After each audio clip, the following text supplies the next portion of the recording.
Welcome back to the epic block of the month, patterned by Charisma Horton, and we are working on month number 11. That's right, folks. We are almost there. This is our last month of block creating. Are you ready? Let's get started.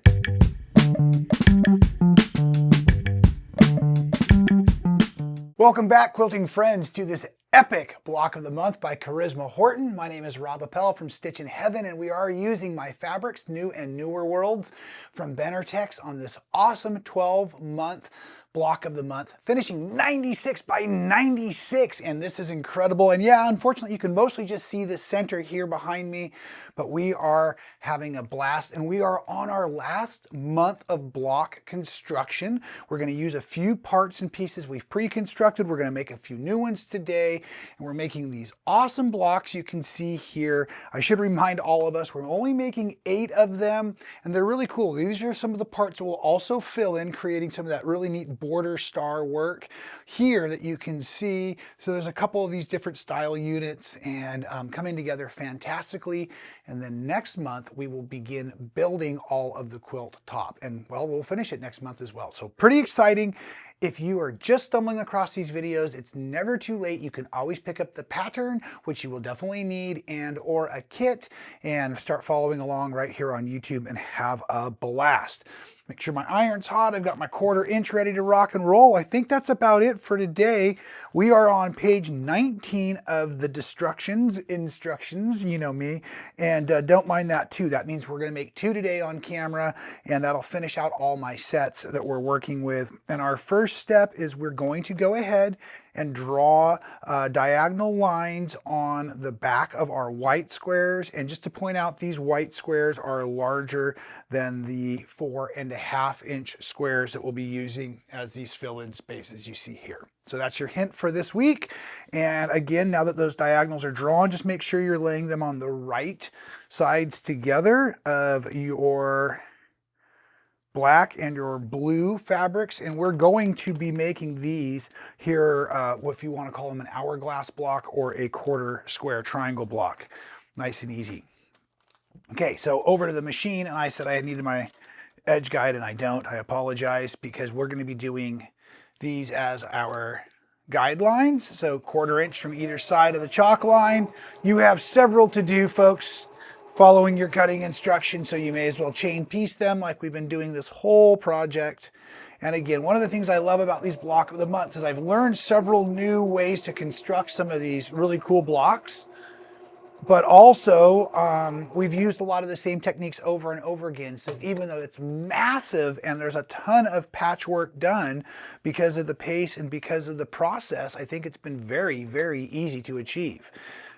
We will all want to be caught up by next month, however, so we have all of our blocks made so we can put them together on our design walls or floors and have a great time. I probably should have pointed out, I did rotate the fabric. I'm sewing down the other side of the chalk line now.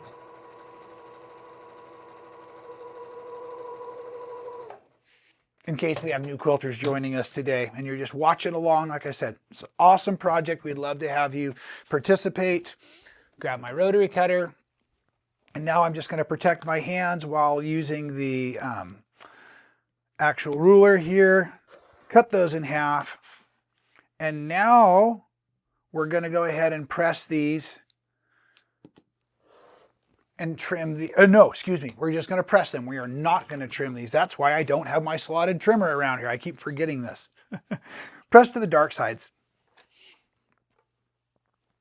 So either the blue or the black, just hold those fabrics up in the air. Let the iron do the rest of the work for you. It's one of the reasons I love that wool mat so much. This helps absorb that heat, and then it kind of reheats from the bottom. Then they just sit there and chill for a second. And I should say cool and chill, but you know what they mean? You know what I'm saying? They're both doing the same thing.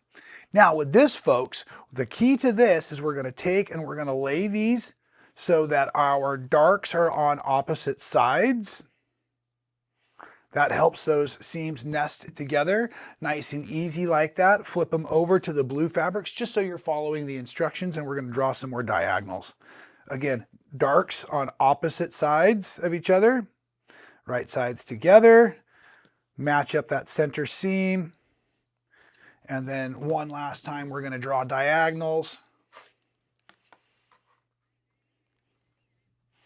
And these again will be guidelines, so get them as accurate as possible, because there won't be much trimming like in the months previous. And I'll realign that corner if you're watching me up there. You were worried that that was going to stay that way. Of course not. Of course not. We're just going to kind of wiggle that over.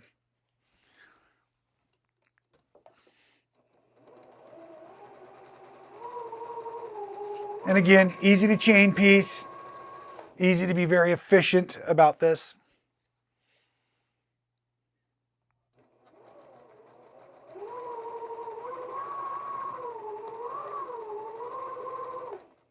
Once all those have been stitched on the one sides, again, separate them, rotate them, and do it all over again. Watch this seam though, it's going to be facing the opposite direction most likely. That's why I like to sew down over it when I can on the first round.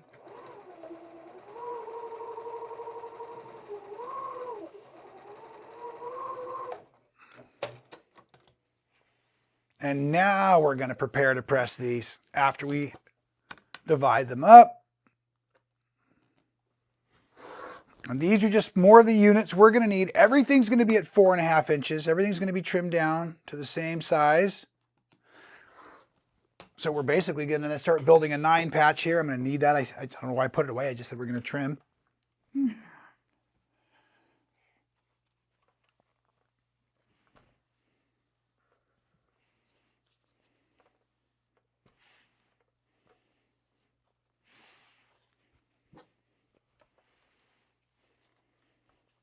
This is one of the things that blows my mind about this unit too. Even though we built them and they technically are on opposites, when you rotate them, they still now are identical as well. I think that's super cool. And if we're gonna trim these down, or at least check to make sure they're really, really close, let's go ahead and find that 45-degree diagonal line there. I'm gonna first line that up, spot check, and I'm definitely larger than 4.5, so I'm going to slide down just slightly. So I've got my 2.25 mark pointing right at that center. And now I'm just double checking that my diagonal's down here. A nice trim, trim, and then I'm going to rotate 180, same diagonal. Now I'll find the 4.5 inch mark. And that's a real nice way, an easy way to trim down these quarter square triangles, right? So I'll take a moment and do that with all of these here as I go through. And after these are all trimmed and organized, now what we're really going to do is get ready to start building our 9 patches that form that half star, which is super cool. We're going to need some of our parts and pieces from month 6 that are left over, and we're going to need some of our parts and pieces from month 8 that are left over, as you can see as we start to build out. So one of the things I like to do again is when I'm trying to follow the diagram, making sure I have everything as needed, and these blocks will be able to be universal the way they fit in the quilt, especially because we have the random parts and pieces that come in here, but it's just as easy if we follow the diagram. So I'm actually going to start now with one of those solid color squares here. And then I'm going to take one of these units and place it with my blue facing at the bottom. And then here with this blue facing outward. See, that kind of builds that just like that. Nice. Then we're going to need from month 8, one of the ones that has the white in it, right, like that. And then 2 that have the blues, and I'm getting right down to the end. So you can see here that I have basically pairs. So now I'm going to save 2 of these for the next one. And then let me get back on track. Where are we going? Where are we going? That's right. So your colors are going to look to one side and your solids are going to look to the other. That makes sense there. And then your rest of your fill-ins again are going to be, and I'm just going to rotate them. And I've kind of laid them out so I have not used too many of my duplicates. I have a feeling that one needs trimmed, folks. Make sure all your blocks are 4.5 before you get started. I'm going to trade that one in so we can finish our square out. Okay. and there, and I'm just kind of rotating it. I don't want too much of the blue facing in the other directions as well. It is part of it, same with the reds. Okay, I like it. I don't see any of the same fabrics touching anywhere. And again, now it's just going to become like last month, but we only have 8 of these to do. Standard 9 patch. So I'm going to go ahead and start to match up my squares. And at this point is when we were going to need that 1/4 inch seam allowance guide, or a foot with a 1/4 inch, or the tape, or however you like to do it.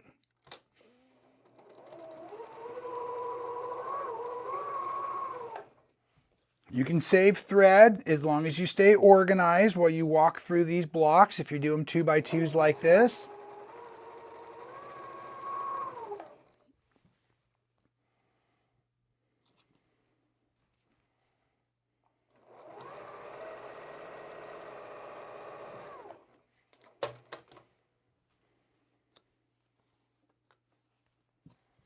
Okay, and then as I come back, what I like to do here at this moment is make sure I know where I'm at, right? Because wasn't that one down here before?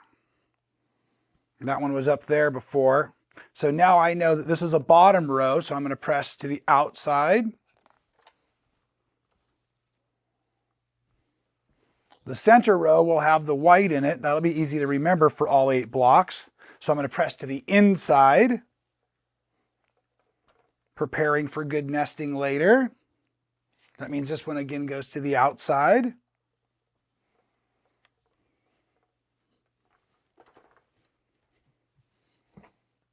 And then I'll just start stitching them all back with that 3rd block on, making our rows out.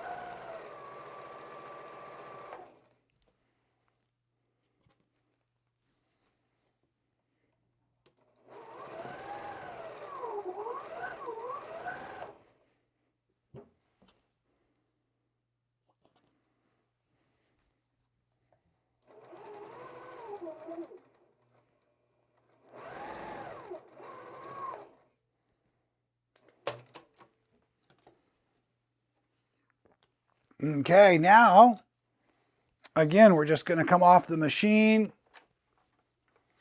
pressing to the outside, because we know that the inside had that white center. So now we're pressing to the inside.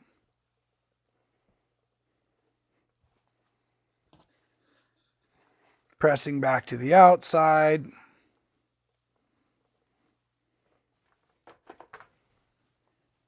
Match them up. Stitch them up.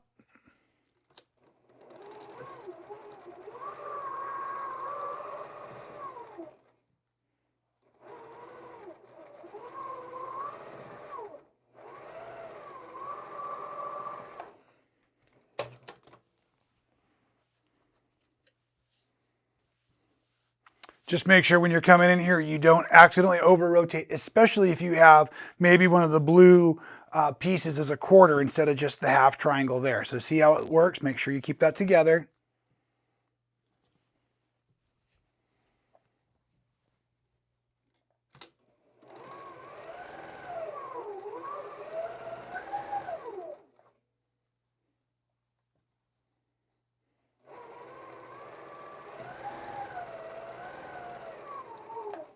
Okay, then we're just going to press it out and hang it on the wall with the rest of them. At this point, you should have 8 of them made. And I'm going to also encourage you to stop. Pat yourselves on the back. You've got all of the sewing of all of the blocks of this amazing, or I should say epic, quilt behind you, ready to go. Now, we're going to take a little bit of time, and I will be back next month, and I will walk you through the construction. We're going to build it in quadrants or quarters. It makes life so much easier that way. And I will show you where all the parts and pieces and everything come from, nice and easy. It'll be fantastic, folks. So thanks again for following along on Epic Block of the Month by Charisma Horton, Little Pink Barn Designs, using the Benartex Fabrics New and Newer Worlds, designed by yours truly, Rob Appell from Stitchin Heaven out in Quitman, Texas. Folks, it's been wonderful. Thank you again, and I will see you next month to help you get all of your squares together to make this epic quilt top.